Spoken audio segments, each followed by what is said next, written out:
Ang akala ng lahat ay isa lamang siyang malungkot, introvert na lalaking walang kinabukasan, ngunit ang bidang lalaki ang naging pinakamalakas na demon hunter sa mundong ito matapos makipagkontrata sa kanyang bagong demonyong kasintahan, na mahilig mang-stalk sa lalaking ito sa gabi, na palihim na pumapasok sa kanyang silid upang palihim na nakawin ang lahat ng kanyang kapangyarihan.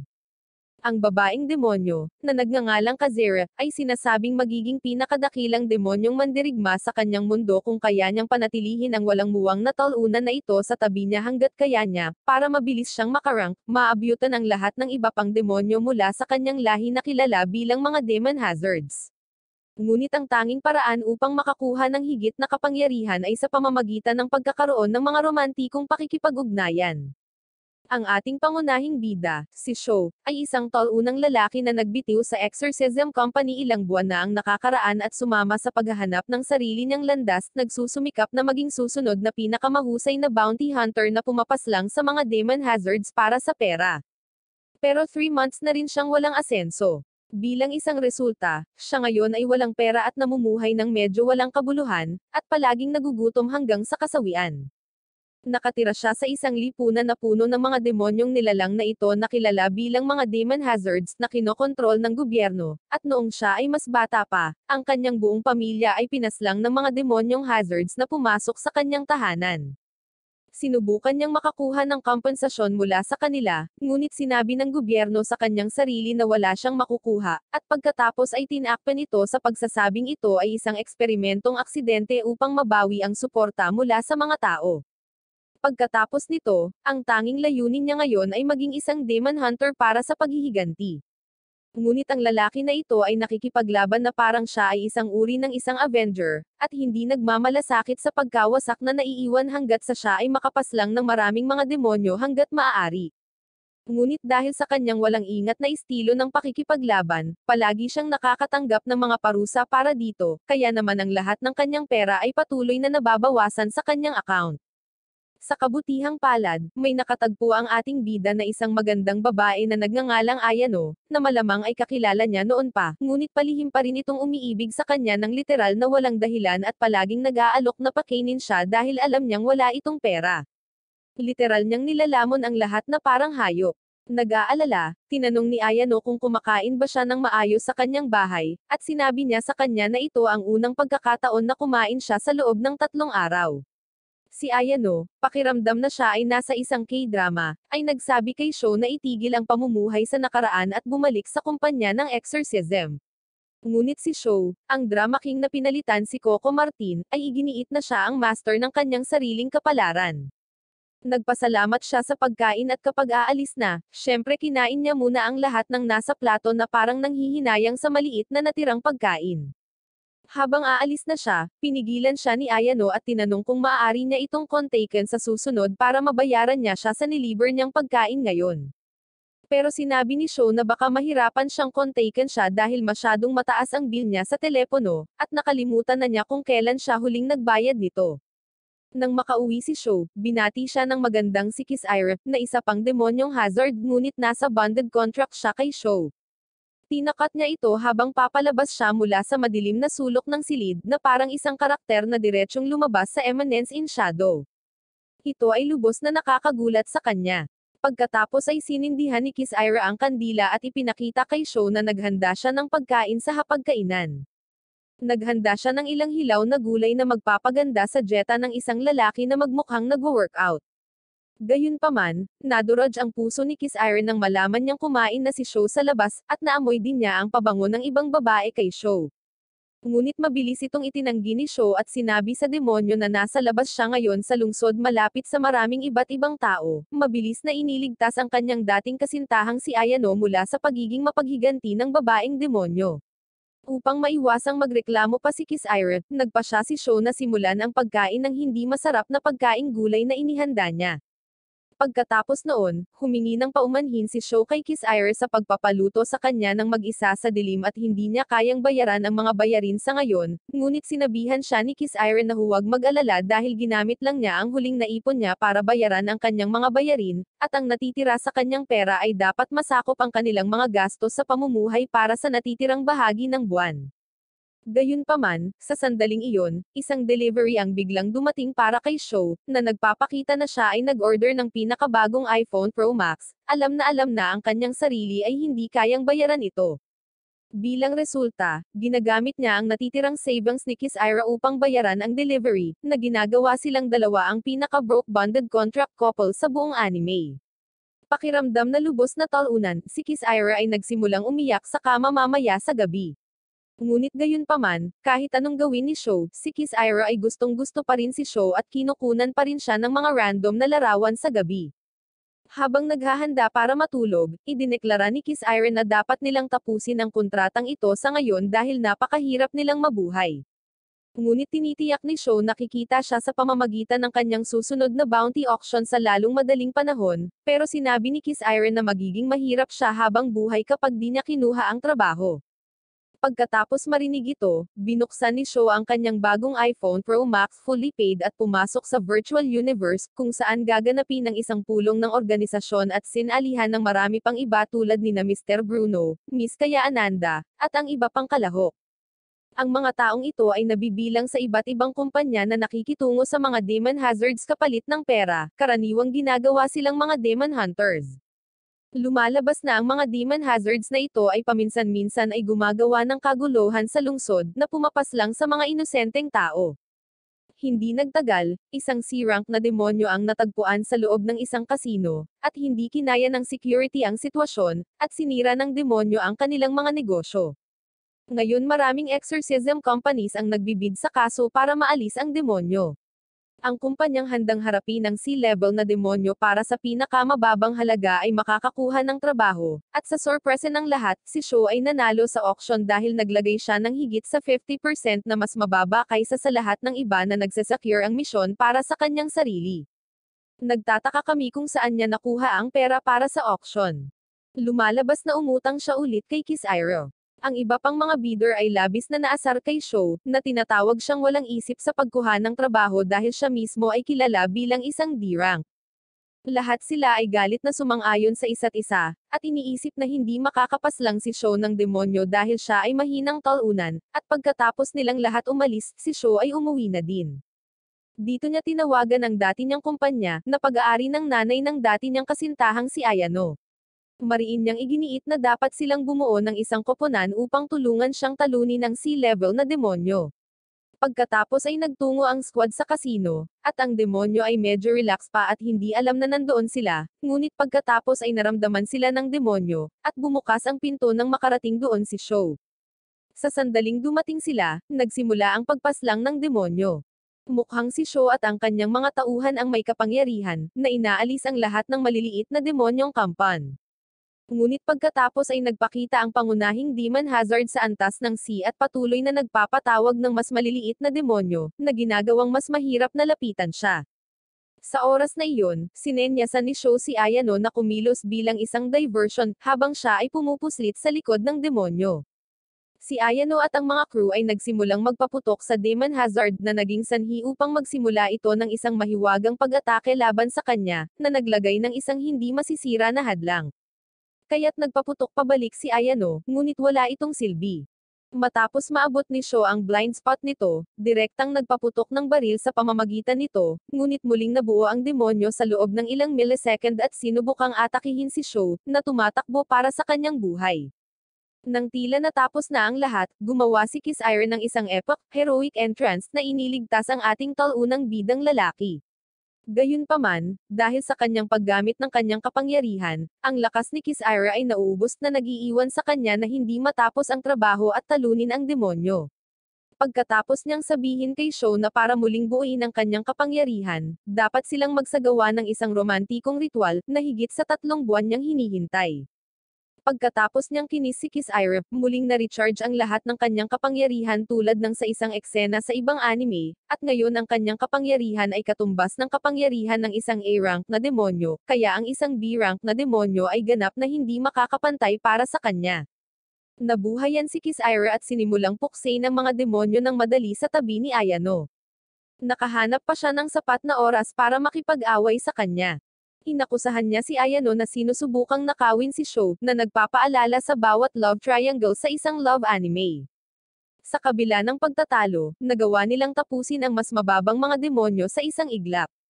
Namagitan si Sho, na sinubukan ang kanyang tagapamagitan na skills tulad ng ginagawa niya sa kanyang dating kumpanya.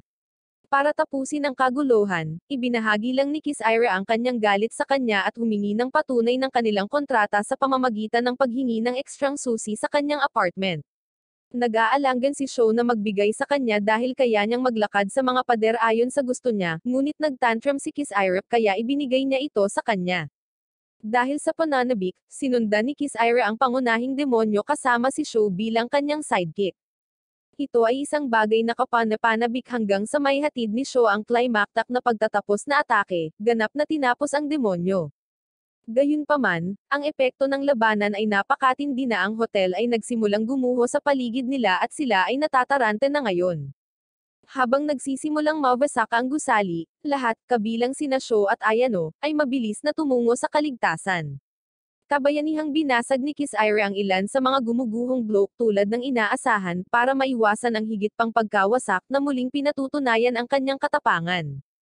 Kapag ang alikabok ay naalis, ang araw ay nailigtas, ang mga demonyo ay natalo, at ang pakikipagsapalaran ay nagsisimula pa lang. Matapos bigyan ng ekstrang susi mula kay Sho, hindi mapigilan ni Kiss Ira na pumasok sa kanyang silid na parang ninja sa gabi. Nagtiptoe siya para lang makita siyang humihilik na tulad ng ibang lalaki pagkatapos ng isang malaking away. Sa isang kislap sa kanyang mga mata, nagpasya siyang mag-alis ng suot, hindi para sa mga kadahilanang may isip mo, ngunit para may post ito sa kani-kanilang mga social media account. Sa umaga, iminumungkahi ni Sho na gagamitin niya ang invoice money para sa paggasta, ngunit sinabi ni Kiss Ira sa kanya na ihahatid ng gobyerno ang nasabing pera pagkatapos ng susunod na buwan, na labis na ikinagulat ni Sho. Si Kasara, gayunpaman, ay labis na nahuhumaling kay Sho kaya sinabihan niya itong huwag mag-alala dahil masasagot nila ang kanilang mga gastos sa pamamagitan ng paggawa ng mga part-time na trabaho.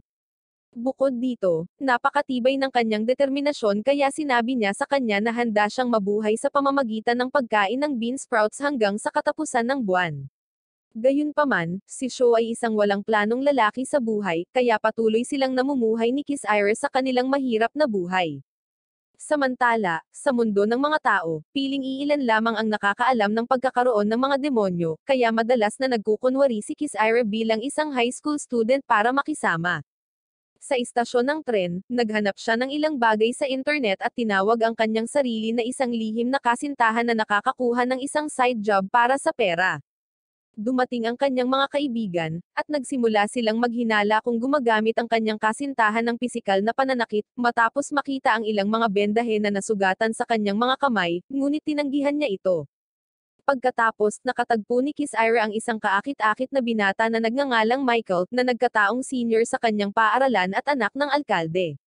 Sumabak sa usapan, sinabi ni Michael na dapat makipaghiwalay siya sa kanyang nobyo. Ang totoo ay nagkaroon siya ng interes kay Kiss Ira, ngunit ang kanyang personalidad ay medyo mayabang at nakakainis na lalaking nahuhumaling sa sarili. Sa kanyang pagtataka, nawala sa sariling mundo, iniimbitahan siya ni Michael sa 25th anniversary party ng pamahalaang lungsod ng Bayan City. Nag-aalok pa nga siya na sunduin siya mula sa kanyang tahanan, at maghanda ng custom-made tailored suit. Gayunpaman, tinanggihan ni Kiss Ira ang imbitasyon at nagpatuloy sa kanyang pagpunta sa paaralan. Sa kanilang paglalakbay, nagtataka si Kiss Ira kung bakit, sa kabila ng pagiging gwapo at mayaman, nabigo si Michael na maakit ang sinumang babae sa kanyang paaralan. Sa sandaling ito, ang kanyang kaibigan ay nagsabi ng isang bagay na sinabi ni Audrey Diaz at sinabi na sinumang makipag-usap sa kanya sa loob ng 30 segundo ay umaayaw sa kanya. Samantala, matapos mapagtanto ni Sho na malayo pa ang deposito na inaasahan niya, nakiusap siya kay Ayano na tulungan siyang hikayatin ang kanyang ina na magtalaga sa kanya ng ilang kaso. Ang makitang pinagpapawisan siya sa mga damit na pang-gym ay halos nagiging sanhi ng pagkabalisa ni Sho, ngunit nakontrol niya ang kanyang sarili at tumuon sa pangunahing bagay. Sa kabilang banda, si Ayano, na hindi makalaban sa alindog ni Sho, ay atubiling sumang-ayon na tulungan siya. Gayunpaman, mabilis na umasim ang kanyang kalooban kapag napadpad siya sa isang larawan sa social media, na naglalarawan kay Kiss Ira at Sho na magkasama, na humantong sa kanya upang makaramdam ng pagkabalisa at pagtataksil. Habang kumukulo ang mga tensyon at tumataas ang mga emosyon, isang bagong krisis ang nagpakita sa lungsod. Ipinakikita ng mga ulat na si Yasuhito Kashima, isang ikawalong taong kolehiyo sa Bayan Institute of Technology, ay sinapian ng demonyo. Isa pa, may balak siyang tapusin ng alkalde sa nalalapit na party na pinamunuan ng ama ni Michael. Sa makatuwid, ang dalawang anak na babae ng alkalde, sina Sheena at Lina, ay nakipag-ugnayan sa pulisya habang naghahanap din ng isang kumpanya ng exorcism na hahawak ng seguridad sa party. Sa kabila ng kanyang galit, tinutulungan pa rin ni Ayano si Sho sa pag-secure ng kaso ng seguridad. Habang umaakyat sa entablado ang alkalde para ipahayag ang kanyang talumpati, ang estudyanteng kolehiyo na inaalihan ng demonyo ay nakatago sa kanyang likuran, na nakahanda na isagawa ang kanyang tangkang pagpaslang sa hangarin na ibagsak ang rehimen. Gayunpaman, nakialam si Kiss Iris sa tamang oras na pinipigilan ang kanyang masamang intensyon. Nahaharap sa mabigat na presensya ni Kiss Ire, pinakawalan ng estudyante sa kolehiyo ang kanyang kapangyarihan ng demonyo at mabilis na nag-navigate sa mga gusali sa pagtatangkang makaiwas sa pagkahuli. Sa kabila ng kanyang liksi, natagpuan niya ang kanyang sarili na na-corner ni Kiss Ire at Sho, parehong determinadong hulihin siya at tapusin ang kanyang pag-aalsa. Habang si Sho ay nakatanggap ng tawag mula kay Ayano, nalaman nila na ang sinapian na estudyante ay nananatili pa rin ang kanyang kamalayan ng tao, na nag-udyok sa kanila na isaalang-alang ang paghuli sa kanya ng buhay para sa mga layunin ng pananaliksik. Gayunpaman, kulang si Sho ng kinakailangang kagamitan para sa gawaing ito at napagtanto niyang dapat siyang bumili kaagad. Nag-aatubili si Kiss Ire dahil sa mahal na tag ng presyo na $3,000 na katumbas ng kanilang buong araw na sweldo. Dahil malapit nang makatakas ang kaaway, kailangang kumilos ng mabilis si Sho. Gumagamit siya ng matalinghagang pakikipag-usap kay Kiss Ira upang hikayatin siya, at sa huli ay namamahala upang matiyak ang pagbili ng kagamitan. Pagdating ng van para ihatid ang kagamitan, aksidente nitong natamba ang kalaban, kaya hindi na kailangan ang kagamitan. Nang malutas ang sitwasyon, sumasalamin si Sho sa isang traumatikong kaganapan mula sa kanyang nakaraan na kinasasangkutan ng pagkasawi ng kanyang mga magulang, at ang kasunod na pagtatakip ng kumpanya ng AA Defender. Gayunpaman, sa gitna ng mga nakakabagabag na alaalang ito, naranasan ni Sho ang isang sandali ng kagalakan ng matuklasan ng 50 sentimo sa kanyang bulsa. Sa isang flashback, isang batang babae ang nag-navigate sa isang madilim na kuweba na hinahanap ang kanyang kapatid. Nakalulungkot, siya ay natusok sa pamamagitan ng isang sibat habang siya ay nagmamadali patungo sa kanya, at ang kanyang buhay ay naputol sa isang malupit na twist ng kapalaran. Habang nagising si Sho mula sa nakakatakot na panaginip na ito, naging malinaw na ang babae ay sarili niyang kapatid. Sa kasalukuyan, sa gitna ng kaguluhan ng kanyang sariling mga alaala, ang Pangangaso ay patuloy sa isang especially iya na nagnakaw ng Oroni Core, isang malakas na pinagmumula ng enerhiya na may kakayahang palakasin ang buong lungsod sa loob ng isang linggo. Ang pagnanakaw na ito ay nagtatakda ng isang mabilis na pagtugis, habang ang mga autoridad ay nakikipaglaban sa oras upang mabawi ang ninakaw na core bago ito mahulog sa maling mga kamay. Habang nilapitan ng mga gwardya ang especially iya, napupunta sa desperasyon, at ang especially iya ay pumirma sa isang kontrata ng demonyo sa isang misteryosong figure sa telepono. Samantala, sa apartment ni Sho, ibinahagi ni Kiss Ira ang nakababahalang balita ng malawakang pagkawala ng kuryente sa bayan ng Bayan City, na nakakaabala sa transportasyon at pang-araw-araw na buhay. Gayunpaman, isiniwalat ni Sho ang isang lihim na sober na nagsasaad na may mas apurahang mga bagay kaysa sa pagpasok sa paaralan ni Kiss Ira. Sa ibang lugar, ang especially iya ay sumasailalim sa isang kakilekilabot na pagbabago, nag-transform sa isang nakakatakot na demonyong insekto na kahawig ng isang uod. Ipinaalam ni Nazaki, ang hepe ng Anti-Demon Bureau, sa alkalde at sa kanyang anak na Hiyato ang pangalan ng especially iya na kaanib sa Bayan Scientific Lab North Plant. Samantala, ipinaliwanag ni Shenri, isa sa mga deputy mayor ng lungsod na tumutulong sa kanyang ama sa domestic affairs, na itinayo ang Bayan City na may layuning magmina at magsaliksik sa Oroni, isang susunod na henerasyong mapagkukunan ng enerhiya. Ang makabagong teknolohiyang nauugnay sa Oroni na nilikha sa lungsod na ito ay isang mahalagang sikreto na lubhang hinahanap ng ibang mga bansa.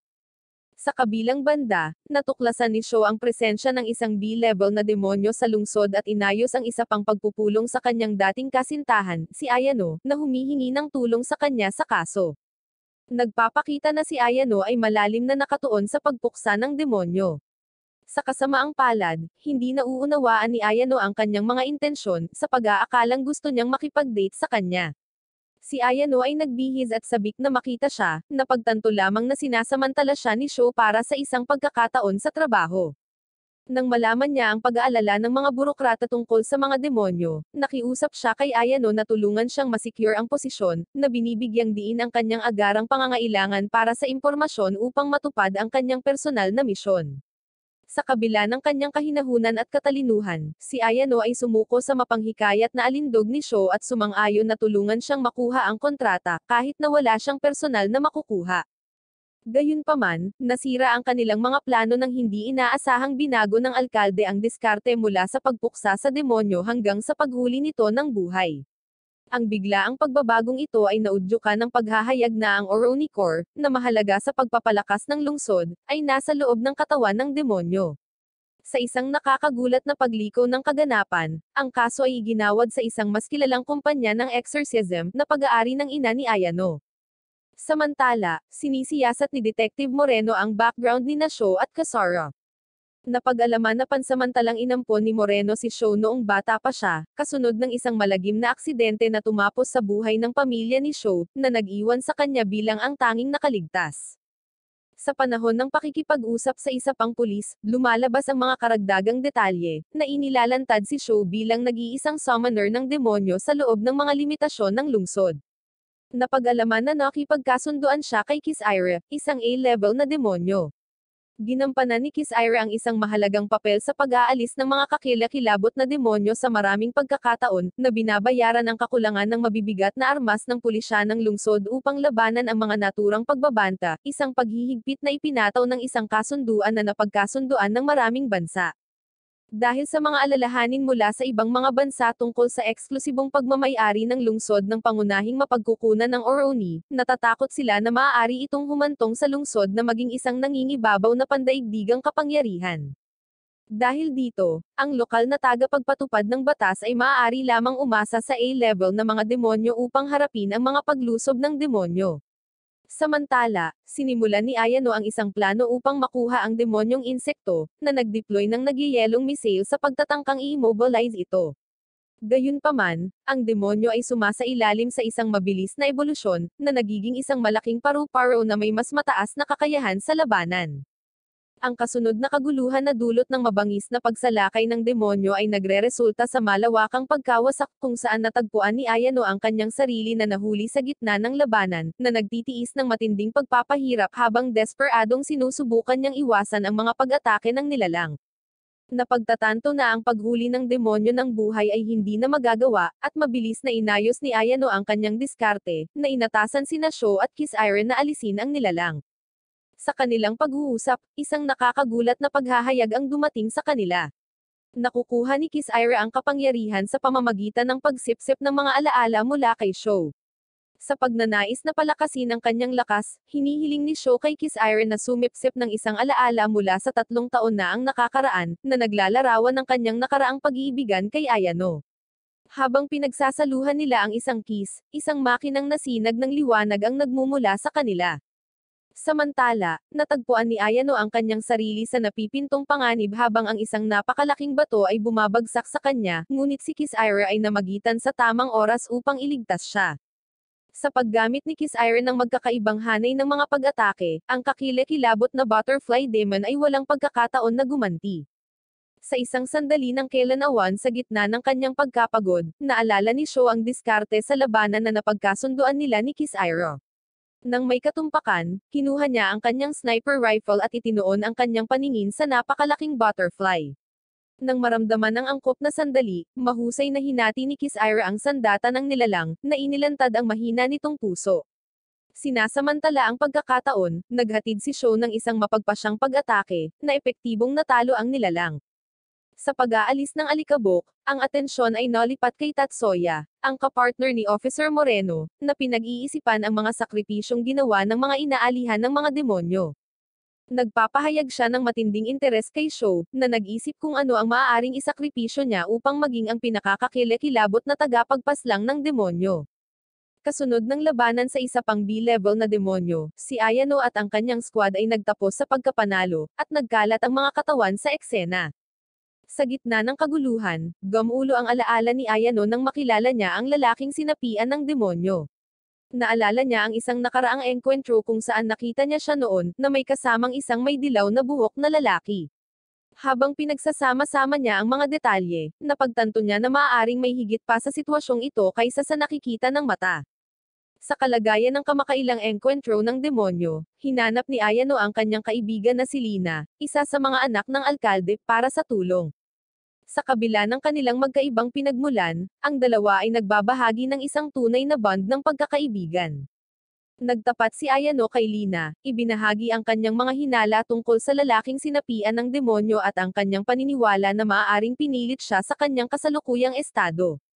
Sa pakiramdam ng pagkaapurahan, hiniling ni Ayano ang tulong ni Lina sa pag-verify ng kanyang mga hinala. Nakikiusap siya sa kanyang kaibigan na magpadala ng isang tao mula sa departamento ng pulisya upang imbestigahan ang bagay na ito. Si Lina, na nauunawaan ang kalubhaan ng sitwasyon, ay sumang-ayon na ibibigay ang kanyang suporta, na nangangako na gagawa ng mabilis na aksyon upang matugunan ang mga alalahanin ni Ayano.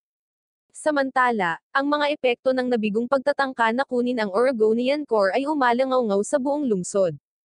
Ang pagkawala ng mahalagang mapagkukunang ito ay nagreresulta sa malawakang pagkawala ng kuryente, na naglubog sa buong syudad sa kadiliman.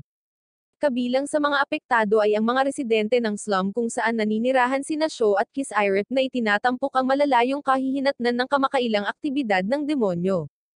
Sa gitna ng mga hamon na kinakaharap nila sa pagkuha ng kanilang gantimpala, sina Sho at Kiss Ira ay nakatagpo ng aliw sa piling ng isa't isa kahit na sa gitna ng kadiliman ng kanilang paligid.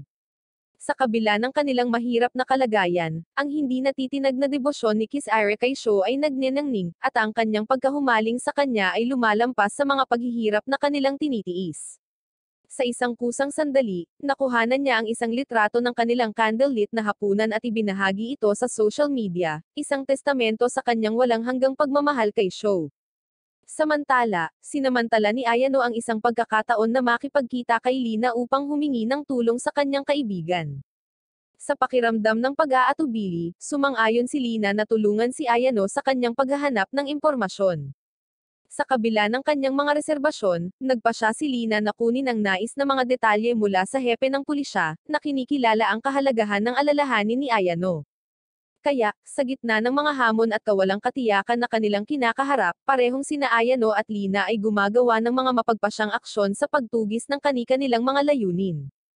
Lumipat ang eksena kina Sho at Kiss Irip na lumabas na magkasama ngunit nagkataon na nakita si Michael sa ibaba, na matagal nang umiibig kay Kiss Ira. Ang mayabang na lalaking ito ay walang kabuluhang sinasabi na siya ay dumating upang kunin si Kiss Ira mula sa slum area. Ipinagmamalaki niya ang kanyang marangal na katayuan at tinutuya si Sho, na sinasabi na hindi sapat si Sho para sa isang maganda at napakahusay na babae tulad ni Kiss Ira. Pagkatapos, napansin ni Kiss Ira si Ayano at tahimik na sinundan siya, habang si Michael ay patuloy na tumutuya kay Sho. Sa kanyang sorpresa, nakita ni Kiss Ira si Ayano na nakikipag-usap sa isang misteryosong lalaki at mabilis na nag-snap ng larawan, na ipinaalam kay Sho ang kanyang natuklasan. Sinusuri ang larawan, nagpasya si Sho na sumunod, naiwan ang isang galit na si Michael. Ang lalaking kasama ni Ayano ay si Officer Tatsuya mula sa espesyal na departamento. Tinatalakay ang isang patuloy na pagsisiyasat, inihayag nila na ang demonyong nahuli na D-level noong nakaraang araw ay kaanib sa isang kilalang gang, isang grupo na malalim na nakaugat sa lungsod. Inihayag ni Tatsuya na dumating sila sa utos ni Ayano, habang binanggit niya ang pagsaksi sa isang may dilaw na buhok na individual na nagpupulong sa lalaking sinapian sa mismong lugar na ito. Sa paghihinala sa individual na ito na mastermind sa likod ng mga pagkilos ng kontrata ng demonyo, si Sho ay naging halatang nabalisa, na kinwestiyon ang lihim na pagsisiyasat ni Ayano. Batid ni Sho ang pagsisikap na ipaghiganti ang pagkasawi ng kanyang mga magulang, ipinaliwanag ni Ayano ang kanyang mga aksyon. Natigilan sa pagtatanong ni Sho, at nawalan ng masabi si Ayano nang magring ang telepono ni Tatsuya, na nagpaalala sa kanya ng pagkasawi ng sinapian na lalaki sa ospital. Nagmamadali, si Tatsuya ay nagmadali sa pinangyarihan, kung saan sinabi ni Moreno sa kanya ang nakakaligalig na pagtuklas, isang hugis ahas na marka na natagpuan sa sandata ng pagpaslang, na nagpapahiwatig ng pagkakasangkot ng isang masama at malaking organisasyon. Tila, nagkaroon ng mga nakaraang salungatan ang lalaki sa organisasyong ito, na nagmumungkahi ng potensyal na paghihiganti. Habang lumalabas si Moreno upang tugunan ang kaguluhan na dulot ni Maria, ang sinasabing kamag-anak ng lalaki, mabilis na sumunod si Tatsuya upang harapin ang sitwasyon. Sa klon na ito, nakikita ito ng pulisya bilang isang kaso ng paghihiganti sa pagitan ng mga organisasyon, at sinuspinde ang investigasyon sa lalaking may dilaw na buhok.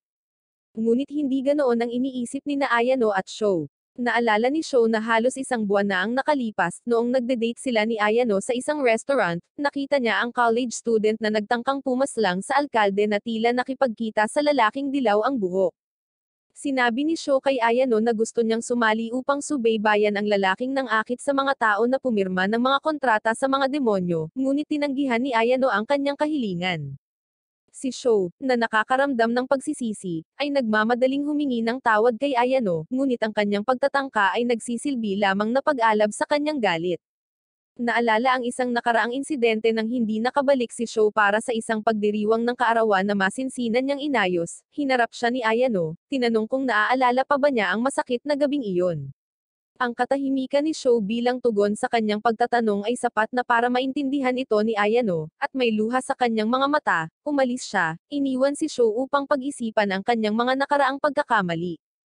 Kinaumagahan, sinubukan ni Sho na humingi ng paumanhin muli, tulad ng ginawa niya noon. Naalala ni Ayano na noong araw na iyon, tinutunton ni Sho ang taong sinapian ng demonyo. Gayunpaman, hindi siya nasisiyahan sa kung ano ang kanyang nakikita bilang hindi tapat na paghingi ng tawad ni Sho upang manipulahin ang sitwasyon. Dahil hindi napigilan ni Ayano ang kanyang emosyon, lumuha si Ayano at lumayo, pakiramdam na nakalimutan na ni Sho ang kahalagahan ng kanilang nakaraan. Nang maglaon, natuklasan ni Kiss Ira si Ayano na umiiyak mag-isa sa isang sulok, at nakinig habang kinukwento ni Ayano ang alaalang pumukaw sa kanyang damdamin. Inamin ni Kiss Ira na ang kanyang paraan upang makakuha ng kapangyarihan ay ang sumipsip ng mga alaala ni Sho, kaya ang mga alaala ni Sho ay nasa kanyang isipan ngayon. Upang mahanap ang demonyong pumaslang sa kanyang mga magulang, handang isakripisyo ni Sho ang lahat ng ito. Parehong mahal ni na Ayano at Kiss Ira si Sho, ngunit mayroon silang iba't ibang paraan upang ipahayag ang kanilang pagmamahal. Dahil ayaw ni Ayano na malagay sa panganib si Sho, pinili niyang mag-isa na mag-imbestiga, habang si Kiss Ira ay ganap na nasa panig ni Sho upang suportahan siya, at handang sundin ang kanyang mga salita upang matulungan siyang makamit ang kanyang layunin. Habang hinihintay ng pulisya ang utos ng alkalde, nakatanggap si Sho ng sulat na nagpapatawag sa kanya sa punong tanggapan ng isang organisasyong kriminal sa ibang lugar. Pagdating, nadiskubre niya ang isang demonyong nagdudulot ng kaguluhan sa loob. Hindi pinapansin ang pag-iingat ng pulis, matapang na pumasok si Sho sa punong tanggapan ng mag-isa. Sa pagharap sa rumaragasang babaeng demonyo, nakipag-away si Sho sa demonyo, ngunit sa kabila ng kanyang pagsisikap, walang kahirap-hirap na iniiwasan ng demonyo ang kanyang mga pag-atake at nagawang makatakas. Si Tatsuya at ang kanyang koponan ay sumali sa investigasyon, at nakatanggap sila ng impormasyon mula sa isa sa mga lalaki na ang babaeng demonyo ay si Maria, ang kasintahan ng lalaking nasawi. Iminumungkahi ng paghahayag na ito na ang kaso ay maaaring hindi lamang paghihiganti sa pagitan ng mga grupo, ngunit sa halip ay personal na paghihiganti ni Maria. Gayunpaman, habang tumitindi ang investigasyon, isang kakilakilabot na pangyayari ang bumungad. Nahanap ng nakatakas na demonyo si Ayano habang naglalakad siya pauwi ng mag-isa. Hinatake ng babaeng demonyo si Ayano ng malakas, at pakiramdam ni Ayano ay wala siyang silbi dahil hindi siya makakabawi nang wala ang kanyang kagamitan. Gayunpaman, napatunayang pabor sa kanya ang kanyang swerte, dahil nang malapit na siyang masawi, dumating si Kiss Ira. Higit pa rito, lumabas na may ideya si Sho na ang babaeng demonyo ay target si Ayano, kaya naman pinadala niya si Kiss Ira para iligtas siya. Dahil nakipag-away na siya sa demonyo minsan, ipinaliwanag ni Sho na may kakayahan itong maglakbay sa mga salamin. Pagkatapos ang dalawang babaeng demonyo ay nagpalitan ng isang maikling atake ng mga espada, ngunit alam na wala siyang laban kay Kiss Ira, ang babaeng demonyo ay mabilis na tumakbo palayo sa pamamagitan ng salamin. Pagkatapos nahanap ni Tatsuya si Sho, at lumalabas na ang demonyo sa punong tanggapan ay confidential, na nangangahulugang mayroong isang tao sa mga superior na naglalabas nito upang makarating si Sho sa oras. Pagkatapos ay nagkwento si Tatsuya tungkol sa isang nakaraang kaganapan 12 taon na ang nakakaraan. Isang hindi maipaliwanag na pagsabog ang nangyari sa isang minahan, na naging pekeng kwento na ginawa ng gobyerno sa publiko. Ang katotohanan ay ang ama ni Sho ay nakatanggap ng isang mensahe mula sa kung saan na ang minahan na ito ay ang pinagmulan ng demon hazards. Kaya sabay-sabay na pumunta sa minahan ang mga nakatataas ng pulis at ilang empleyado ng gobyerno. Bilang resulta, nasawi ang mga magulang ni Sho at ang kanyang kapatid na babae sa aksidente, at si Sho lamang ang nakaligtas. Upang maiwasan ang pananagutan, ipinahayag nila na ang ama ni Sho ay nakipagtulungan sa mga demonyo, na naglalayong ikonekta ang lungsod at ang mundo ng demonyo. Alam ni Tatsuya na patuloy na hinahanap ni Sho ang katotohanan upang patunayan ang pagiging inosente ng kanyang ama. Sinabi niya kay Sho na ang nagbebenta ng impormasyon ay maaring ang minya ng demonyo, na naging dahilan ng pagkaka-frame ng kanyang ama noon. Sinabi ni Tatsuya kay Sho na magtiwala sa kanya dahil gusto niyang makipagtulungan sa kanya sa paghahanap ng katotohanan ng magkasama. Sinabi niya na nais niyang ibalik ang kawalang kasalanan ng ama ni Sho, na nagpapatunay na sapat para kay Sho na gawin siyang kanyang kakampi. Samantala, si Ayano ay nagdusa ng ilang mga pinsala at pansamantalang na-ground ng kanyang labis na mahigpit na ina. Hinahabol pala ng babaeng demonyo si Ayano dahil nakita niyang nahuli ni Ayano ang boyfriend niyang si Russell na nasawi na. Ngayon walang nakakaalam kung nasaan ang babaeng demonyo. Alam lang nila na kaya niyang maglakbay sa mga salamin. Nang mag-ground si Ayano, nalaman niya ang kwento ni Sho at ang mga paghihirap nito mula sa kanyang ina, si Akina. Ibinunyag ni Akina na maaaring inosente ang ama ni Sho dahil siya mismo ay hindi alam ang posibilidad ng pagsabog, at ang mga nasawi ay pumasok lamang sa kuweba upang magsaya sa isang field trip. Si Sho ang tanging nakaligtas sa insidente, at ipinaliwanag niya kung gaano kahirap ang kanyang buhay. Dahil dito, napagtanto ni Ayano kung bakit handa ang kanyang dating nobyo na itapon ang lahat para lang mahanap ang katotohanan sa likod ng insidenteng nangyari 12 taon na ang nakakaraan. Sa sandaling iyon, si Sho, ang lalaki mismo, ay dumating upang bisitahin si Ayano at ibinunyag ang kanyang sikreto sa kanya. Hula ni Sho na maaaring buhay pa ang kanyang kapatid, kaya ginagawa niya ang lahat para malaman ang katotohanan. Matapos marinig iyon, nag-aalok si Ayano na magkaroon ng magandang pakikipag-ugnayan kay Sho sa huling pagkakataon. Pagkatapos ay hindi na siya makikialam sa kanyang pagsisiyasat. Bago makapag-react si Sho, ini-mount siya ni Ayano, at automatikong nangyari ang mga bagay-bagay. Pagkatapos, natagpuan muli ng babaeng demonyo si Ayano. Sa kabutihang palad, itinatago ni Ayano ang sarili sa oras. Sa sandaling ito, dumating si Kiss Irep ngunit galit siya sa pakikipag-ugnayan ni Sho kay Ayano ngayon. Masyadong mataas ang kanyang frustration na hindi niya makontrol ang kanyang emosyon, kaya mahigpit niyang inutusan si Ayano na magtago at huwag nang makisali sa away. Pagkatapos ay dumiretso si Kiss Ire kay Sho at sinabing lalabas na siya sa pagkakataong ito. Bago siya makapag-react, diretso niya itong kinis, pilit na inalis ang alaala niya sa pakikipag-ugnayan kay Ayano.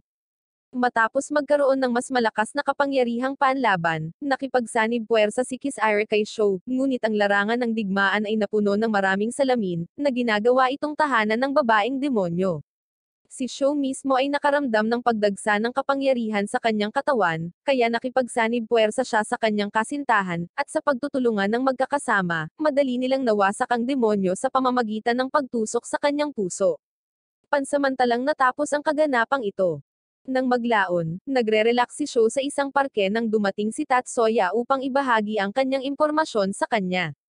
Ibinunyag niya na ang may dilaw na buhok na sospek sa kaso ng pang-akit sa ibang tao na pumirma sa kontrata sa mga demonyo, ay natagpo ang pinaslang sa kanyang tahanan, na maaaring para pagtakpan ang krimen sa kontrata. Pinaalalahanan ni Tatsuya si Sho na mag-ingat dahil ang nagbebenta na nagbigay sa kanya ng impormasyon ay maaaring isa ring papel na pinamahalaan ng demonyo. Sa kabilang banda, hindi inaasahang nag-cruise ang landas ni Kiss Ire kay Ayano. Para lang mailabas ang kanyang pagkadismaya, galit niyang sinabi sa kanya na sinadya niyang sipsipin ang lahat ng alaala ni Sho sa kanya, ngunit nananatiling kalmado at cool si Ayano dahil alam niyang gagawin iyon ni Kiss Ire. Sa pagsisimula ng eksena, isang kapansin-pansing blonde na babae na nakasuot ng pangmadre ay determinadong nakatingin sa isang malaking gusali. Pakiramdam niya ay magtatagumpay siya nang malaman niyang natagpuan niya ang kanyang hinahanap. Samantala, napagtanto ni Sho na ilang linggo nang wala si Kiss Iris sa kanyang tabi, dahil mas matagal na niyang kasama si Ayano. Magkahalong selos at pagtataksil ang nararamdaman, si Kiss Iris ay nagtatago sa isang madilim na sulok na nalulula sa kanyang emosyon. Lalong lumala ang sakit sa puso niya nang makakita siya ng larawan sa social media, na nagpapakitang close sina Ayano at Sho. Sa sobrang kalungkutan, itinapon niya ang kanyang telepono, narinig niya itong tumama ng malakas sa lupa. Sa gitna ng personal na kaguluhan, natuklasan ng isang exorcism squad ang isang nakakagulat na paghahayag, habang sinisiyasat ang isang site na dating sinalanta ng mga puwersa ng demonyo. Sa kanilang pagtataka, ang mga demonyo ay matagal nang natalo, na nag-iiwan lamang ng mga paalala sa kanilang dating banta.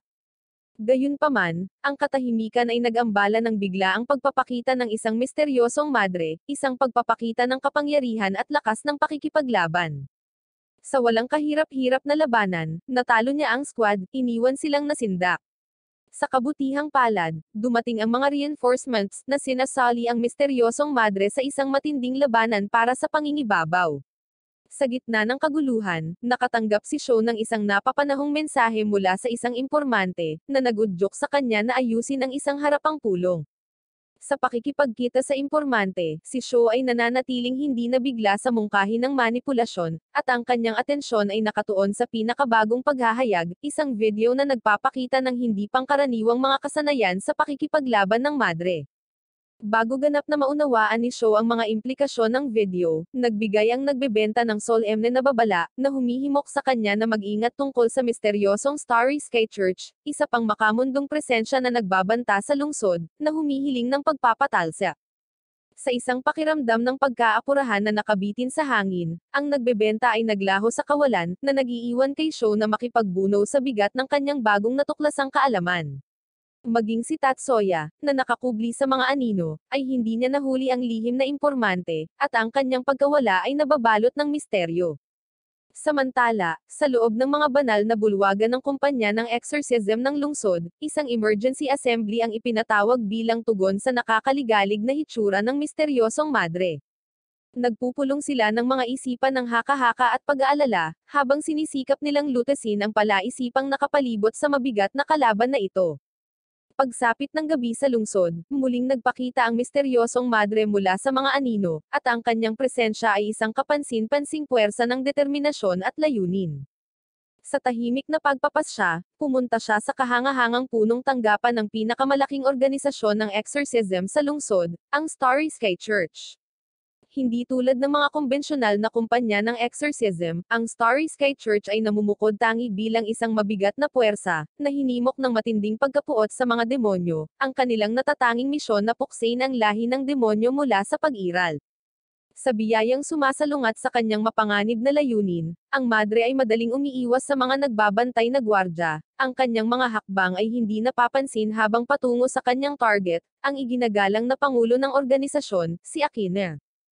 Hindi nababahala sa mga hamon or paglaban, ang tanging focus ng madre ay nananatiling hindi nagbabago habang inihahanda niya ang sarili na harapin ang core ng organisasyon. Sa pagharang sa kanyang daan ng may matatag na pasya, ipinakita ng madre kay Akina, ang presidente ng organisasyon, ang isang larawan ng isang nagbabantang demonyo, na humihingi ng mga sagot, ngunit si Akina ay nananatiling determinado, tumangging magbahagi ng impormasyon sa isang estranghero, at ang kanyang determinasyon ay hindi natitinag sa kabila ng nagbabantang banta. Habang tumataas ang tensyon at tila hindi maiiwasan ang salungatan, nagpakita ang isang bagong challenger, si Ayano.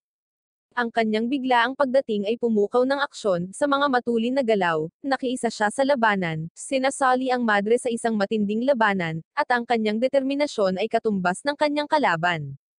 Ngunit habang ang labanan ay umabot sa kasukdulan nito, isang hindi inaasahang realisasyon ang bumungad sa madre.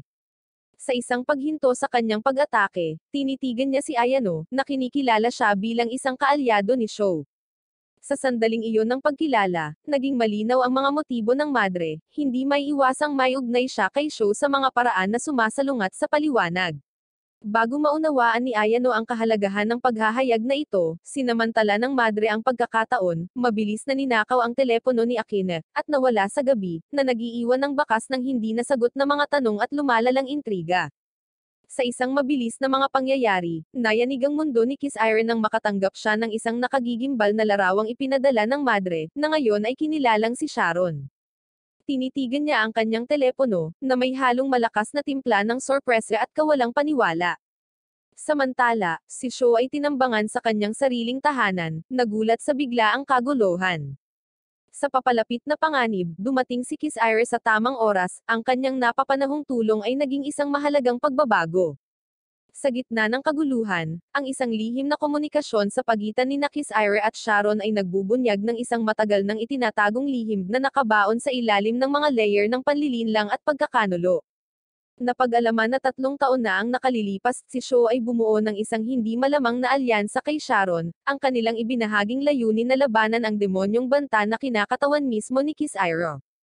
Pagdating ni Ayano sa eksena, napilitan si Sharon na magmadaling umatras na nag-iiwan ng bakas ng kalituhan at hindi nasagot na mga tanong. Sa matinding pinsala ni Sho, si Kiss Iris ang namumuno, tinitiyak ang kanyang mabilis na transportasyon patungo sa kaligtasan ng ospital. Sa tahimik na silid ng ospital, habang bumibisita si Ayano sa tabi ng kama ni Sho, inilalahad ni Kiss Iris ang gusot ng mga nakaraang hinaing nila ni Sharon. Napag-alaman na ang paghahanap ni Sho para sa katotohanang nakapalibot sa hindi napapanahong pagkasawi ng kanyang mga magulang, ay nagbunsod sa kanya na makipagsabuatan kay Sharon, na ginamit ang sariling kapangyarihan ni Kiss Iris sa paghahangad ng hustisya at kasiguraduhan. Sa isang nakamamanghang paghahayag, nabunyag ang tunay na lalim ng kataksilan ni Sharon, ang kanyang intensyon sa lahat ng panahon ay hindi lamang upang harapin si Kiss Iris kundi upang maalis siya minsan at magpakailanman. Upang makamit ang kanyang masasamang layunin, itinakda ni Sharon ang kanyang paningin kay Sho, na naglalayong gamitin siya bilang isang pawn sa kanyang mapanganib na laro. Ngunit lingid sa kaalaman ni Sharon, si Sho ay hindi kasing muwang gaya ng inaakala niya. Sa isang tusong galaw, nakita niya sa kanyang harapan, sinisira ang kanyang mga plano sa pamamagitan ng palihim na pagkalason sa kanya sa kanilang pagtatagpo. Sa mabilis na pag-iisip at kalkuladong katumpakan, inayos ni Sho ang isang matapang na pagliligtas na nagligtas kay Kiss Iris mula sa mahigpit na pagkakahawak ng tiyak na kasawian. Gayunpaman, ang resulta ng pagtataksil ni Sharon ay nag-iwan ng mapait na pakiramdam para kay Kiss Iris. Dahil sa paninibugho sa nakitang pagiging malapit ni Sho kay Sharon, gumawa siya ng marahas na hakbang upang mabura ang anumang bakas ng kanilang pakikipag-ugnayan mula sa alaala ni Sho, na tinatakan ang masakit na katotohanan sa likod ng tabing ng pagkalimot. Sa pag-alis ni Kiss Iris, iniiwan si Sho sa kanyang pagtulog, hindi niya alam na si Sho ay hindi isang batang walang muwang tulad ng kanyang hitsura. Sa isang matalinong ngiti na naglalaro sa mga sulok ng kanyang mga labi, iminulat ni Sho ang kanyang mga mata, na nagpapakita na siya ay nagkukunwari na natutulog. Matalas at alerto ang kanyang isip sa mga sikretong umiikot sa kanyang paligid. Sa kabilang panig, habang palihim na pinapasok ni Sharon ang isang cargo ship, kumikinang ang kanyang mga mata sa pag-asa nang makita ang isang kayamanan ng kagamitan sa Mecca. Sa mabilis na katumpakan, mabilis niyang pinabagsak ang nag-iisang gwardya na humaharang sa kanyang daraanan, na nagpapakita ng kanyang kahangahangang kasanayan sa bawat galaw. Kabilang sa iba't ibang kagamitan, napansin niya ang isang partikular na set ng mecha gear, ang potensyal na kahalagahan nito ay nag-uudyok sa kanyang pag-usisa. Samantala, muling nasangkot si Kiss Iris sa manipulative web ni Sharon, nang dumating ang isa pang mensahe, na nag-aanyaya sa kanya sa isang lihim na pagpupulong upang ayusin ang kanilang patuloy na alitan. Sa magkahalong pagkabalisa at determinasyon, inihanda ni Kiss Iris ang sarili na harapin muli ang kanyang kalaban. Habang nagsusumikap ang mga pulis upang pagsamasamahin ang landas ng pagnanakaw ni Sharon, ang matalas na intuwisyon ni Tatsuya ay humantong sa kanya sa isang nakagugulat na paghahayag. Ito ay nagiging maliwanag na ang target ni Sharon ay hindi lamang mahahalagang bagay, ngunit isang malakas na sandata na may kakayahang labanan ang demonyong banta na bumabalot sa lungsod. Sa pagkatuklas ng buto ng demonyo sa mga labi ng pagnanakaw ni Sharon, nalaman ni Tatsuya na ang ninakaw na sandata ay maaaring magkaroon ng susi upang talunin ang kahit na ang pinakakakilakilabot na mga demonyo. Ipinahayag na tanging ang sandata na ginawa mula sa organ ng isang demonyo na may pantay na lakas, ang nagtataglay ng potensyal na talunin ang gayong kakilakilabot na kalaban. Sa gitna ng mga anino ng isang abandonadong eskinita, hinarap ni Kiss Ira si Sharon, na matatag na nakatayo sa kanyang mecha gear na ginawa mula sa buto ng mga demonyo. Dahil sa matinding puot ng Starry Sky Church sa mga demonyo, walang awa si Sharon sa kanyang walang tigil na pananakit kay Kiss Ira. Sa bawat pag-atake, ang lakas ni Kiss Ira ay nababawasan, at ang kanyang determinasyon ay nasubok laban sa walang humpay na pagsalakay ng kanyang kaaway. Ang mga sugat na dulot ng sandata ni Sharon ay tumama ng malalim na nagbabantang madaig ang mga depensa ni Kiss Ira. Sa isang sandali ng desperadong paghaharap, dumating si Sho sa pinangyarihan, pinuputol ng kanyang boses ang kaguluhan habang inutusan niya si Kiss Ira na sumipsip ng kanyang mga alaala, na nag-aalok sa kanya ng lakas upang labanan ang walang humpay na pag-atake ni Sharon. Gayunpaman, ang puso ni Kiss Ira ay nababalot ng matagal na inggit at pagdududa, at ang kanyang pagtitiwala kay Sho ay nayanig ng mga alaala ng kanyang relasyon kay Ayano. Sa boses na mabigat sa paratang, tinanong niya kung nakikita lang siya ni Sho bilang isang paraan ng paghihiganti. Ang kanyang mga salita ay isang nakaaantig na paalala ng mga bali na nagbabantang maghiwalay sila. Sa isang makabagbag damdaming sandali ng katapatan, ang taos-pusong deklarasyon ni Sho ay bumasag sa mga pagdududa ni Kiss Ira. Ang kanyang mga salita ay nagpapakita kung gaano siya nagmamalasakit sa kanya. Naantig sa kanyang taos-pusong pagmamahal, nararamdaman ni Kiss Ira na napuno ng init ang kanyang puso, ang mahigpit nilang yakap ay nagbibigay sa kanya ng panibagong pakiramdam ng lakas. Habang sinisipsip ni Kiss Ira ang mga alaala na ibinubuhos ng hindi natitinag na debosyon ni Sho, nakita niya ang kanyang sarili na puno ng bagong kapangyarihan, ang kanyang pasya ay hindi sumusuko habang hinaharap niya si Sharon ng may tindi na nagpatigil sa kanyang kaaway.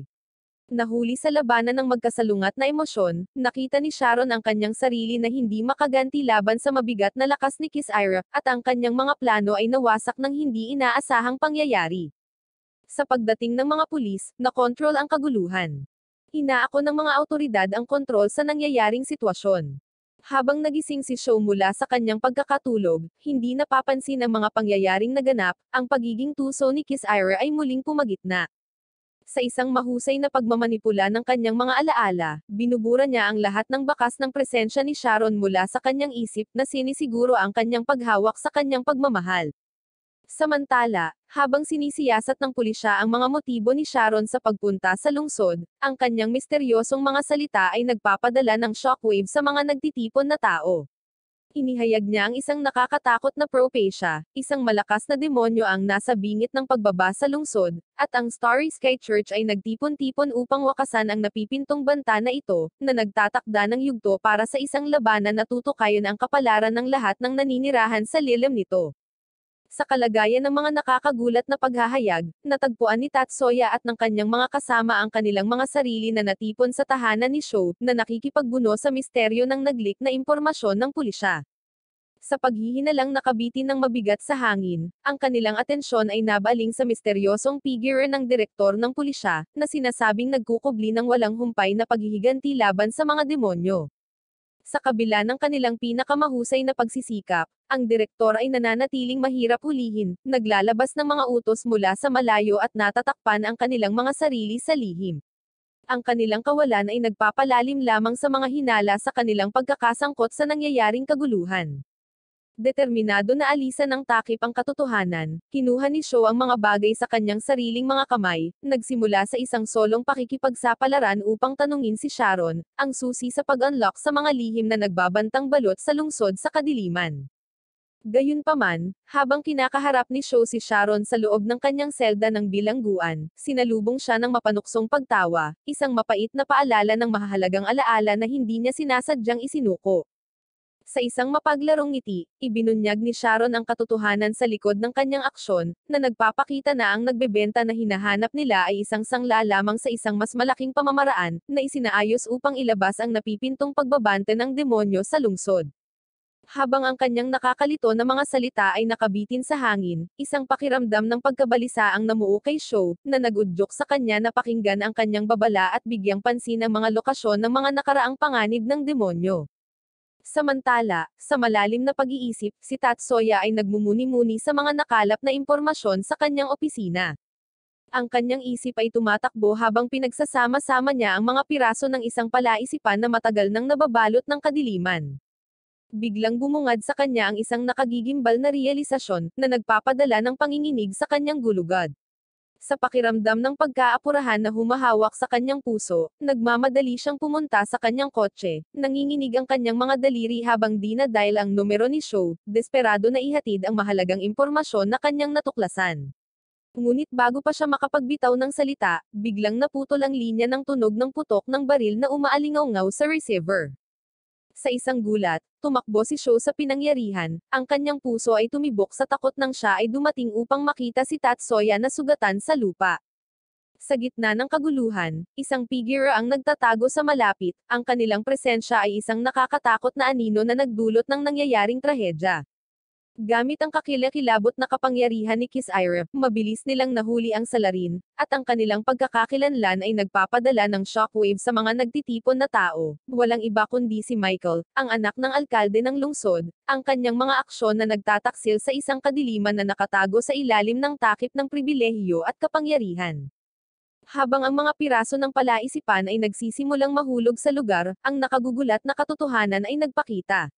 Si Michael, ang mailap na direktor na nanatiling nababalot ng misteryo, ay ipinahayag na walang iba kundi ang misteryosong figure sa likod ng mga eksena, na nag-o-orchestra sa depensa ng lungsod laban sa nagbabantang banta ng pagsalakay ng demonyo.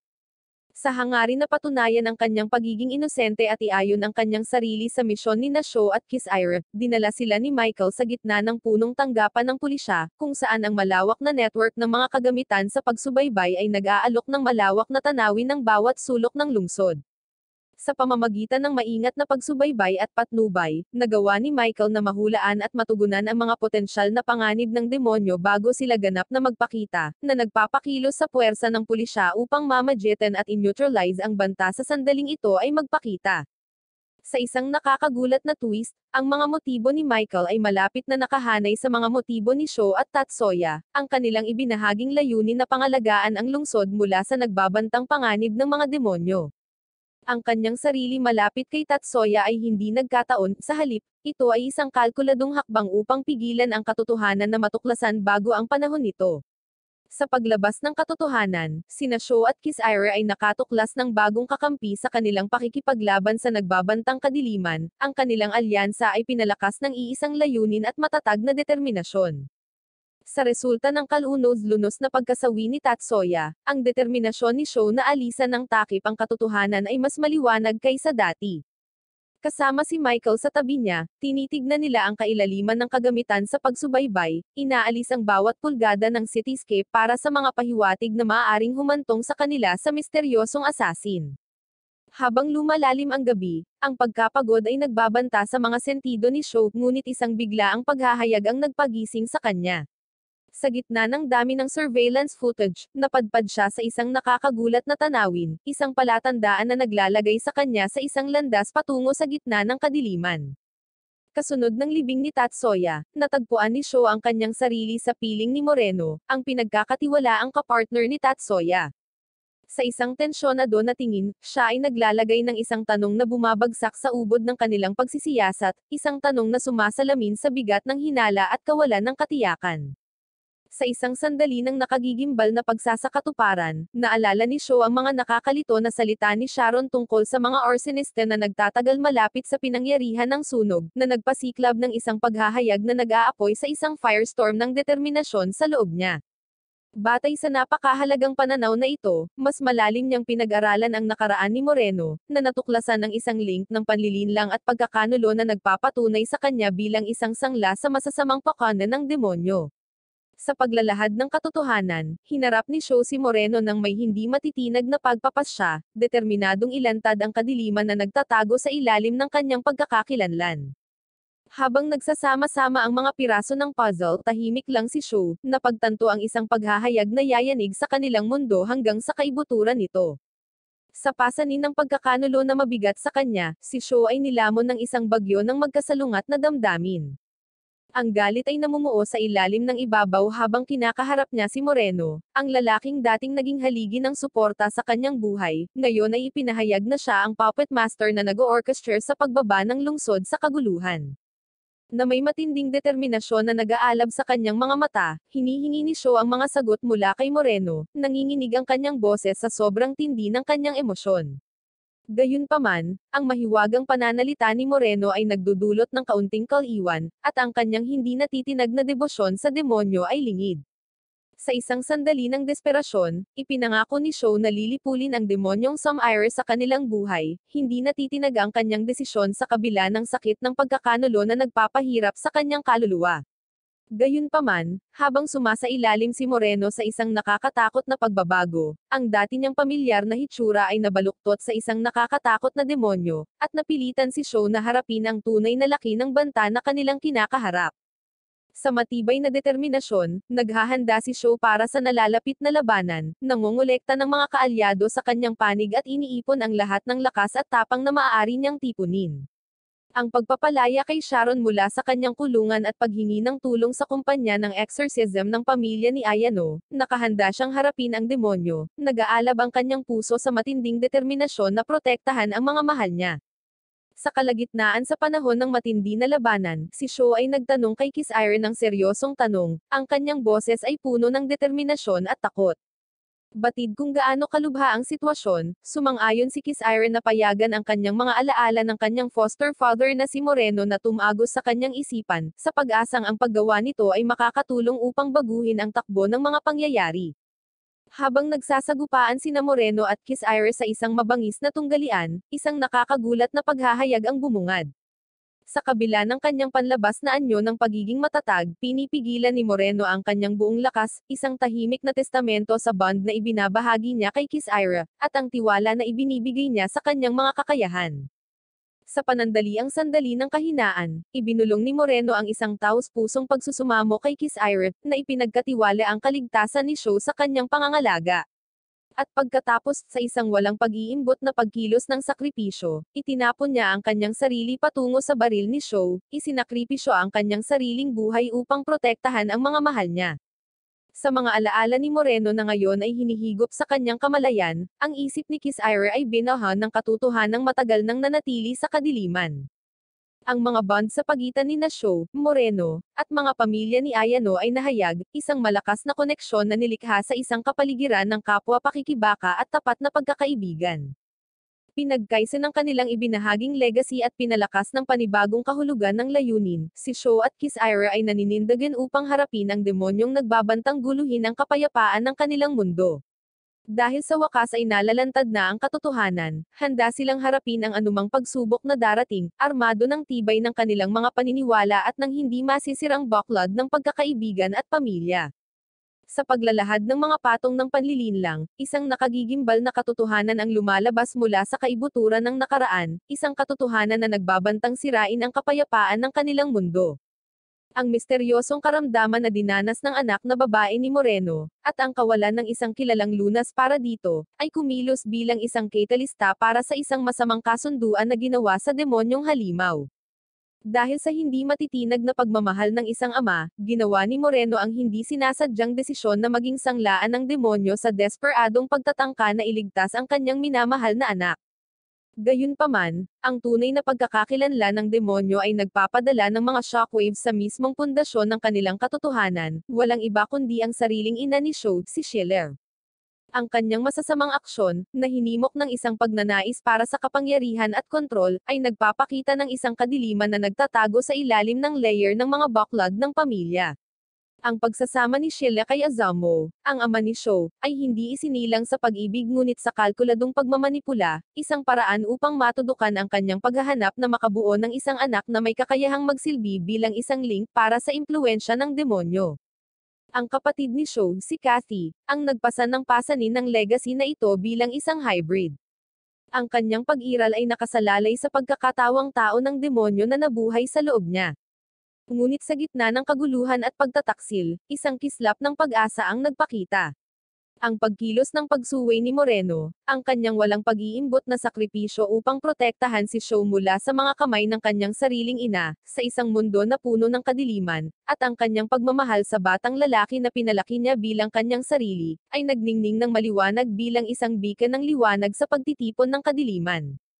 Habang ang katahimikan ay naninirahan sa kakilakilabot na mga kaganapan na naganap, isang mapayapang kalmadong kaganapan ang bumaba sa mga pagod na kaluluwa na nagtipon pagkatapos ng trahedya. Ang ama ni Sho, si Azamo, ay gumawa ng sukdulang sakripisyo, nagpasabog ng mga pampasabog sa loob ng minahan sa isang desperadong hangarin na wakasan ang mga pakane ng demonyo, na gumugulo sa kanilang buhay. Sa isang twist ng kapalaran, si Moreno ang nagpakita bilang hindi malamang na tagapagligtas na hinayla si Sho mula sa bingit ng kasawian, kahit na siya ay sumuko sa mapanlinlang na impluensya ni Shelle, ang demonyong minsang humawak ng kapangyarihan sa kanilang buhay.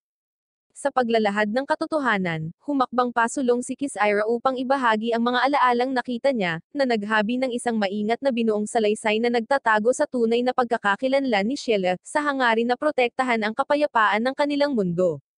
Nagpinta siya ng isang larawan ng isang misteryosong babae na nanakit kay Azamo at dinukot si Kathy, na itinatago ang mas madidilim na katotohanan na nasa ilalim ng kaganapan. Ngunit habang ang mga piraso ng palaisipan ay nagsimulang mahulog sa lugar, si Sharon ay nagdagdag ng isa pang layer sa nalalantad na misteryo, na inilalantad ang malabo na kasaysayan ng demonyo na sumalot sa kanilang lungsod sa loob ng maraming siglo. Isang babaeng ang nagpapakita sa buong kasaysayan sa ilalim ng iba't ibang anyo, nag-iiwan ng bakas ng kaguluhan at pagkawasak sa kanyang kalagayan, isang mensahero ng mga demonyo na naakit sa mayamang mapagkukunan ng pagmimina na nasa ilalim ng lupa. 12 taon na ang nakalilipas, nalaman ni Azamo ang nakagigimbal na paghahayag na ito, at ang kanyang pagsisiyasat sa minahan na humantong sa kanya sa bingit ng sakuna. Ngayong armado ng bagong kaalamang ito, si Sho at ang kanyang mga kaalyado ay handang harapin ang kadiliman na nagbabantang ubusin ang kanilang mundo, hindi matitinag ang kanilang pasya habang naghahanda silang harapin ang anumang pagsubok na darating. Di nagtagal, sina Kiss Ira at Sharon ay nakipag-usap ng pribado at kompedensyal. Ipinaliwanag ni Kiss Ira na itinago niya ang katotohanan upang protektahan si Sho mula sa pinsala. Pagkatapos ay hiniling ni Sharon si Kiss Ira na ihayag ang mga lokasyon ng mga demon hazard sa lungsod. Sa pagkonekta sa mga lokasyong ito, may lalabas na pattern, nakahawig ng mga pattern na nabuo sa pamamagitan ng pagkonekta sa mga lokasyon ng demon hazard sa buong mundo. Ito ay nagmumungkahi ng isang ritual upang ipatawag ang mga demonyo, na ang huling lokasyon ay ang minahan. Ayon sa investigasyon ni Sharon, ang pagsabog 12 taon na ang nakalilipas ang sanhi ng pansamantalang pagkawala ni Shelle.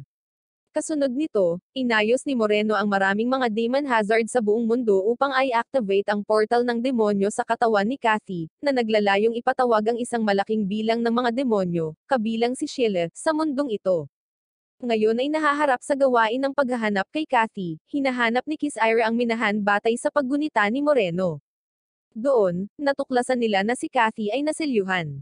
Si Sharon, na hinimok ng pagnanais na alisin si Kathy, ay nakipag-away kay Kiss Ira, na dapat makialam upang protektahan ang kapatid ni Sho. Habang nagpapatuloy ang labanan sa pagitan nila, natanggap ni Ayano ang balita mula sa kanyang kaibigan, si Lina, at nagmamadaling pumunta sa minahan kasama si Sho. Nalaman nila na ang alkalde ang nasa likod ng desisyon na selyuhan si Kathy, sa takot sa mga kahihinatnan ng kanyang paglaya. Si Michael, na determinadong kunin ang mga bagay sa kanyang sariling mga kamay, ay nagplanong salakayin ang minahan gamit ang isang sandata sa kalawakan. Gayunpaman, bago siya kumilos, isang napakalaking palad ang lumabas sa katawan ni Kathy, na humahadlang sa pagkawasak ng sandata sa kalawakan. Ang may-ari ng palad na ito ay ipinahayag na si Shelle. Habang nakikipaglaban sina Shelle at Kiss Ira, namagitan si Sho para protektahan si Kiss Ira. Nang umabot na sa sukdulan ang tensyon, isang sibat ang biglang tumama kay Kiss Ira, na hawak ng walang iba kundi si Kathy, na sa wakas ay nagising na. Habang hawak-hawak ni Kiss Ira ang sibat, sinisiyasat niya ang mga alaala ng pagkabata ni Kathy, na nakasalubong lamang ng galit na titig ni Kathy. Sa isang mapaghiganti na pagkilos, ginamit ni Kathy ang sibat upang basahin ang mga alaala ni Kiss Ira sa kabaligtaran, na inilantad ang mga nakaraang panliligaw ni Sho sa iba't ibang babae. Galit dahil sa panghihimasok sa privacy na ito, hinarap ni Kiss Ira si Kathy, tinanong ang kanyang motibo sa pagtingin sa mga alaala ng iba. Sa kabila ng pag-unawa sa pagkakakilanlan ni Kathy bilang kapatid ni Sho, nag-aalangan si Kiss Ira na gumanti. Gayunpaman, si Kathy ay hindi nagpakita ng awa at naglunsad ng isang mabangis na pag-atake kay Kiss Ira, na nagpadala sa kanya ng pagbagsak sa dagat. Sa gitna ng kaguluhan, sinamantala ni Michael ang pagkakataong hampasin si Kathy gamit ang space weapon, dahilan para bumagsak siya sa kailaliman sa dagat. Habang nasadyop si Kiss Ira mula sa tubig, siya ay nakoma, at ang kanyang kapalaran ay nababatay sa balanse. Mataimtim na ipinaalam ni Sharon sa lahat sa ward na binansagan ng Starry Sky Church si Kathy bilang isang S-rank na demonyo, na nagpapahiwatig ng kanilang intensyon na magpadala ng maraming miyembro para alisin siya sa hinaharap. Samantala, nananatili si Sho sa tabi ng kama ni Kiss Ira same time na nananalanggan para sa kanyang paggaling. Naramdaman ng walang tigil na pag-aalala ni Sho, unti-unting nagising si Kiss Ira mula sa kanyang pagkawala ng malay. Batid sa malagim na kalagayang kinakaharap nila, nakiusap si Sho kay Kiss Ira na alisin ang kanyang mga alaala upang palakasin ang kanilang laban. Gayunpaman, sa kanilang sandali, napagtanto ni Sho na sa halip na mawala ang mga alaala, siya ay binahan ng higit pang mga alaala. Nagpapakita sa kanya na ang kanyang pagkalito nang makaharap ang kanyang kapatid na si Kathy, ay nagmumula sa pagkawala ng mga alaala. Nang makitang nagpupumiglas si Sho, nagpa siya si Kiss Ira na talikuran ang kanilang kontrata sa demonyo at ibalik ang lahat ng alaala sa kanya, kahit na inilipat ang sarili niyang mga alaala sa proseso. Nang makumplito nila ang paglipat, hinarap ni Sho si Kiss Ira ng may galit na hinihiling na malaman kung ano ang kanyang ginawa. Gayunpaman, nang ganap na nawala ang kanyang mga alaala, pumugon si Kiss Ira sa pamamagitan ng pagtatanong kay Sho, "Sino ka?" Samantala, si Kathy, na ngayon ay nagising at nagtataglay ng mga kakilakilabot na kakayahan sa pakikipaglaban, ay nagbubunyag ng katotohanan tungkol sa mga kaganapan sa nakaraang taon na iyon. Nagpahayag si Ayano ng hindi paniniwala sa pagbabago ng dating inosenteng Kathy bilang isang malakas na demonyo. Sa nagbabantang-banta ng pagngangalit ni Kathy, kumikilos sila upang ilikas ang mga residente sa loob ng 5-kilometer radius at maghanda para sa labanan. Kasabay nito, sa ganap na pagbabalik ni Sho sa kanyang mga alaala, nalaman niya ang lahat ng mga sakripisyong ginawa ni Kiss Ira para sa kanya, pati na rin ang paghahayag na ang kanyang kapatid na babae, si Kathy, ay isang hybrid ng tao at demonyo, habang ang kanilang ina ay isang purong demonyo. Gumagawa siya ng isang tame time na panata na paprotektahan si Kiss Ira sa pagkakataong ito, tinataka nito ng isang magiliw na kiss sa kanyang noo. Determinado siyang hindi manatiling pasibo, ipinahayag ni Sho ang kanyang intensyon na lutasin ang sitwasyon sa kanyang sariling mga termino. Sa pagsisimula ng labanan kay Kathy, nagpapakita na ang puot ni Kathy ay pangunahing nakadirekta sa dating kasintahan ni Sho na si Ayano, na marahas niyang pinupuntirya. Si Sho ay namagitan upang protektahan si Ayano mula sa pinsala, dumating sa tamang oras upang ilihis ang pag-atake ni Kathy. Ipinaalam ni Sho na binitiwan ni Kiss Ira ang kanilang kontrata at ibinalik ang kanyang mga alaala, napagtanto ni Ayano ang dahilan sa likod ng galit ni Kathy sa kanya. Ang pagkakaroon ng sulyap sa mga alaala ni Sho sa pamamagitan ni Kiss Ira, nakikita ni Kathy ang sinumang babaeng nauugnay sa kanyang kapatid bilang isang negatibong impluensya, na iniuugnay ang kanilang presensya sa kanyang pinaghihinalaang pagbaba ng moralidad. In simpler terms, nakakaramdam ng inggit si Kathy. Siya ay natigil sa emosyon ng isang 3 taong gulang at walang kontrol sa kanyang damdamin. Walang nagtuturo sa kanya kung paano ay handle ang kanyang selos, kaya kumilos siya nang hindi nag-iisip. Matapos ibahagi ang kanyang plano kay Ayano, kumilos si Sho. Lumipad siya para salubungin si Kathy ng harapan. Nang makita ang kanyang kapatid, mukhang nagsisisi si Kathy. Ipinaliwanag ni Sho na sa una ay bumaling siya sa mga demonyo upang mahanap ang kanyang kapatid na babae, handang isakripisyo ang lahat, ngunit ngayon ay nagkaroon siya ng pagbabago ng puso. Ayaw niyang mawala ang mga taong pinapahalagahan niya, kaya nagpa siya siyang aisil muli si Kathy. Kasama sina Sharon at Ayano sa kanyang tabi, naghahanda si Sho na labanan si Kathy. Habang ang magulong labanan ay umabot sa kasukdulan, ang mga emosyon ay tumataas. Habang si Kathy, ang mga luhang umaagos sa kanyang mukha, ay pinipilit na harapin ang kanyang sariling kapatid sa isang nakakasakit ng pusong sagupaan ng mga kalooban, sa gitna ng kaguluhan, si Kiss Ira ay saksi sa nangyayaring trahedya, at ang kanyang puso ay mabigat sa bigat ng mga pagpili na dapat gawin. Sa determinasyon na nakaukit sa kanyang mga katangian, nagpa siya si Kiss Ira na sundin ang mensaheng iniwan niya para sa kanyang sarili, nagtitiwala sa plano ni Sho at nakatayo sa tabi nito sa harap ng kahirapan.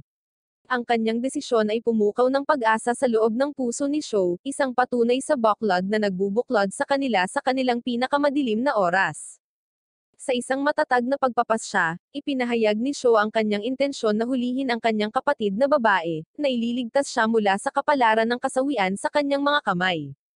Sa paghampas ng espada ni Kisire, naglunsad siya ng isang mabangis na pag-atake kay Kathy, at ang kanyang mga atake ay pinalakas ng magkahalong determinasyon at kalungkutan. Ngunit habang nagpapatuloy ang labanan, ang mga pinsala ni Kathy ay nagbabanta na matabyunan siya, ang kanyang mga kapangyarihan na nawawalan ng kontrol bilang isang kawan ng mga demonyo ay pinakawalan sa walang pag-aalinlangan na lungsod sa ibaba. Sa isang karera laban sa oras, ang mga exorcist mula sa buong lungsod ay kumikilos upang ipagtanggol ang kanilang tahanan, ang kanilang kolektibong lakas ay tumatayo bilang isang pader laban sa sumasalakay na kadiliman. Sa gitna ng kaguluhan at kawalan ng pag-asa, nagkakaisa sina Sho at Kisire, hindi natitinag ang kanilang determinasyon habang nilalabanan nilang protektahan ang mga mahal nila, at ang lungsod na tinatawag nilang tahanan. Sa bawat hampas ng kanilang mga talem, papalapit sila sa tagumpay, at ang kanilang pasya ay nag-aalab ng maliwanag sa mga anino ng kawalan ng katiyakan. Nagsisimulang makaramdam ng kawalan ng katiyakan si Kisire tungkol sa kanyang pagkakakilanlan. Nang wala ang kanyang mga alaala, nagtatanong siya kung ipinaglalaban niya ang tama, ngunit ang kiss ni Sho ay nagpatibay sa kanya, na nagbibigay sa kanya ng lakas na kailangan niya. Dahil binigyan siya ng kapangyarihan, nag-transform siya sa kanyang pinakamakapangyarihang anyo ng demonyo at nakipagtulungan kay Sho para talunin si Kathy. Sa tulong ng mga exorcist, tinapos nila ang mga demonyo, pinanumbalak ang kapayapaan. Si Kathy ay selyado sa ilalim ng munisipal na gusali upang hindi siya magdulot ng gulo. Pagkatapos, inamin ni Kisire ang kanyang nararamdaman para kay Sho. Sa kabila ng pagkawala ng memorya ni Kisire, ang kanyang pagmamahal kay Sho ay nananatiling buo, at mabilis nilang muling pinasigla ang kanilang pagmamahalan. Gayunpaman, ang kanilang sandali ay naputol nang makita nila si Kathy sa bahay. Nakapagtataka, si Kathy, na ngayon ay nakikipag-usap sa mga tao, ay nahuli sa kanyang ikalimang pagtatangka sa pagtakas ngayong buwan. Dumating si Ayano, nagbabalak na hulihin si Kathy, ngunit sa halip ay nasangkot sa isang mainit na pagtatalo tungkol sa pagmamahal ni Sho. Ang hindi pagkakaunawaan ay nauuwi sa isang debate kung kaninong panig si Sho, na nag-iiwan sa kanya na nahati sa pagitan ng kanyang kapatid na babae, kasintahan, at dating kasintahan.